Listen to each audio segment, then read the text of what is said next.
Semakin hari semakin banyak teka-teki terungkap dari balik kasus Angelin. Adalah kuasa hukum Agus Hotman Paris Hutapea yang mengaku menemukan satu fakta penting dari kasus pembunuhan bocah 8 tahun itu di Bali Mei lalu.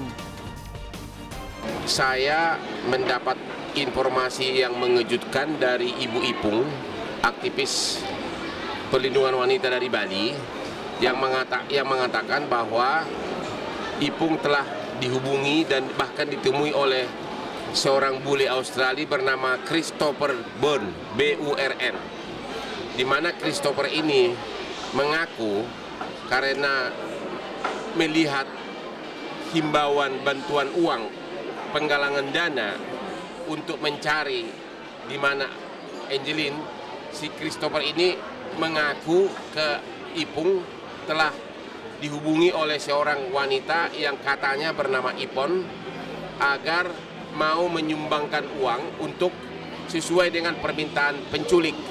Apakah itu Ipon benar atau tidak? Tapi dia dihubungi dan bahkan katanya orang yang mengaku Ipon ini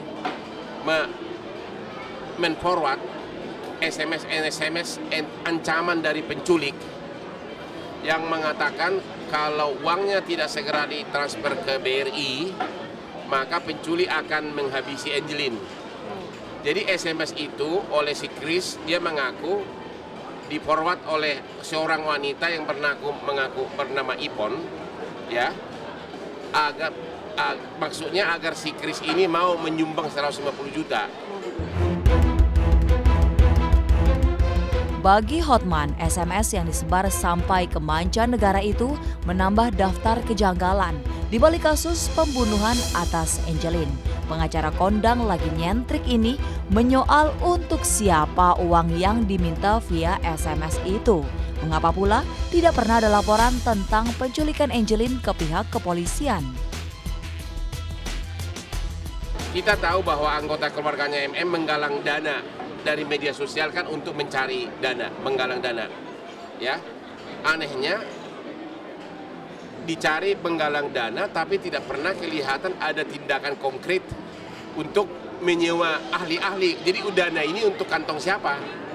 Ya. Dan kedua, juga tidak pernah ada laporan ke polisi bahwa ada penculikan yang minta uang tebusan. Selama ini kita nggak pernah dengar begitu.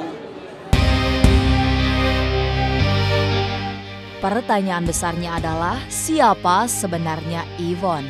Adakah nama itu berkaitan dengan salah satu putri Margaret?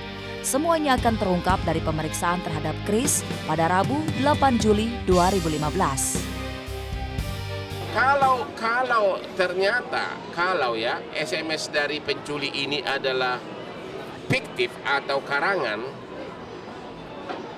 kalau SMS dari penculik ini hanyalah karangan agar donatur mau menyumbangkan uang, maka dapat diduga pelaku pembunuhan itu bukan satu orang. Dapat diduga bahwa Angelin itu dibunuh untuk mendapatkan dana himbauan dari publik. Hari Rabu, Chris ini akan di BAP di Polda Bali menceritakan pengalaman yang sebenarnya.